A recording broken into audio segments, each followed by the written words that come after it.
7 points. Washington has 1 yard. Murray is the running back beside Bradford. Flanker screen. This is Broyles, the young freshman with so much talent. Broyles had a breakout game last week. 7 catches, 141 yards, the best ever in a first game for a receiver from Oklahoma. But it was one of those deals. He had to wait 15 games, missed the first 15 games of his career. But when he played, he did everything people expected him to do. He's been kept out by disciplinary issues, missed all of 2007 because he stole some gas before the opener last year, suspended for the entire season. But he is a talented kid. Murray cuts outside across the 40 out to the 41. Williams makes the tackle, maybe just shy of a first down. As we told you, suspended last year, then missed most of the spring when he got hurt, and suspended for the opener this year on disciplinary issue. But last week against Cincinnati, how's that for a debut? 7 catches, 141 yards. He is a deep threat. And Washington's defense rises up and they stop the 3rd down play.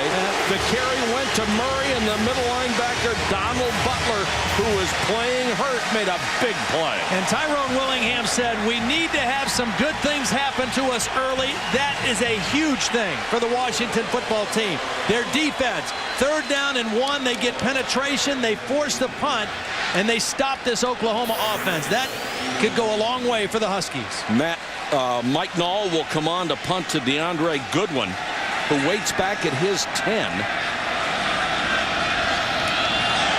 Low snap, no rush. Got a beautiful kick out of there. Nall lets it go, and that will come out to the 20-yard line. 60-yard kick. This week, Monday Night Football brings you the NFC East early season showdown. Donovan McNabb and the Eagles against Tony Romo and the Dallas Cowboys. Monday Night Football on ESPN at 8:30. Our coverage starts at 7 Eastern with Monday Night Countdown delivered by UPS. Boy, some real surprises in the first week in the NFL. And Philadelphia looked tough. You expected Dallas to look good, but the Eagles surprisingly good. Paul Homer, number 30, the fullback, is in the backfield. Quarterback draw. Locker drilled as he got to the 23-yard line. I mean, he just got ripped by Travis Lewis, a kid who was a high school running back who was 3rd string. And watch this hit. Ouch. He just really emerged this summer. I mean, they expected Austin Box to be the starter at that outside linebacker position. He injured a knee and missed a couple weeks. And they had a junior college transfer they thought would step in. And all of a sudden, Travis Lewis not only starting, leading the team in tackles as well. He has been a wonderful surprise for them. Locker gets a little swing out there to Freeman, but Freeman can't get past the 25-yard line. And how about those impact players on the Oklahoma defense, Todd? Well, they've got a lot of them. If you start up front, Jeremy Beal, one of their defensive ends, a high motor guy, 2.5 sacks on the year. Gerald McCoy inside at the tackle, very explosive, disruptive. And then the guy we just mentioned, Travis Lewis, starting as the outside linebacker, leading the team right now with 18 total tackles. But a guy who can run, and that's, you could say that about anybody on this Oklahoma defense. They can flat out run. 3rd and 4. Washington still looking for its first down of the ball game. Locker, low snap. Throws out in the flat, and he hit Goodwin in stride. DeAndre Goodwin for a first down. A gain of 16 yards. Now, this is a little tricky play. It looks like they're trying to throw a wide receiver screen, but they're setting up the Oklahoma defense, and they actually throw a little wheel route on the outside off of the screen fake. A well-designed play, probably one you only get away with once in a game, but it came at a very timely situation for the Huskies. First down. 4 wide receivers. Freeman is the single setback. Locker is a danger to take off on any play. Another low snap. Locker goes back, throws to Freeman, incomplete. And Freeman is knocked down by the corner, Brian Jackson. These teams have been wolfing at each other, and now there's a flag down very late. Well, the low snap by Garcia busted up the timing of that play. Jake Locker picked it up and had to kind of hurry the throw and made a high, poor throw to Freeman. It was not a catchable pass. Personal foul, number 2 on the defense, 15-yard penalty, automatic first down. Brian Jackson is called for the penalty. Here's what happened when Washington came out of the tunnel and Oklahoma was blocking it and going in. We got a little pushing and shoving. Well, I don't know why the stadium has both teams going in the same tunnel.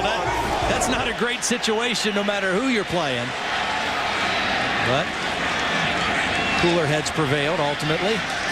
So they're at the 44, and there have been a couple little shoving matches before this started. And in Oklahoma, you can see just how much quicker they are than that huge Washington offensive line. I mean, size is great, but speed also, that's a huge factor for that defense. Really, quite honestly, I think the only guy who has a chance to turn the corner against this Oklahoma defense is the quarterback, Jake Locker, on a scramble type situation. If he gets him running one way, I mean, he has the kind of speed that could possibly do that. I'm not sure any of the guys that will line up at tailback have the kind of speed to get around this defense. Well, Freeman has 3 carries so far. He's lost a yard, lost 2, and lost 2. I think if you're going to run, you better run straight ahead against Oklahoma. The blitz coming against Locker. He throws out to the flat, complete to Jermaine Kearse. And there is one Bob Stoops who has elevated his coaching skills to the top of the NCAA ladder, his 10th year. He is getting ready to win his 100th game, at least heavily favored to do so today. It will come shortly no matter what. And he would join 3 coaching legends at Oklahoma with 100 victories. He's had a birthday this week, turned 48 on Tuesday. Done a great job in Norman. A lot of success for a guy who's only 48. Locker, good protection this time, throws too high for Kearse. And you can see the strength of Locker's arm. Boy, he's got a gun. Well, that's a long throw, though. Yeah. They're on the left hash. He's throwing it to the right sideline. I mean, you see the strength of the arm, but that's a hard one to be accurate on because the ball's in the air a long time. A lot of pressure from Oklahoma is coming from outside. They're bringing corners or guys off the slot, trying to get pressure where Jake Locker isn't going to see it as easily as pressure coming inside. Ballman wants to try to pin him deep. Dominique Franks waits at the 10. Good kick by Ballman this time, and it will be downed inside the 5. Good job by Chris Stevens, a backup linebacker. Got great position, knocked the ball out of bounds at the 3. Look at that number.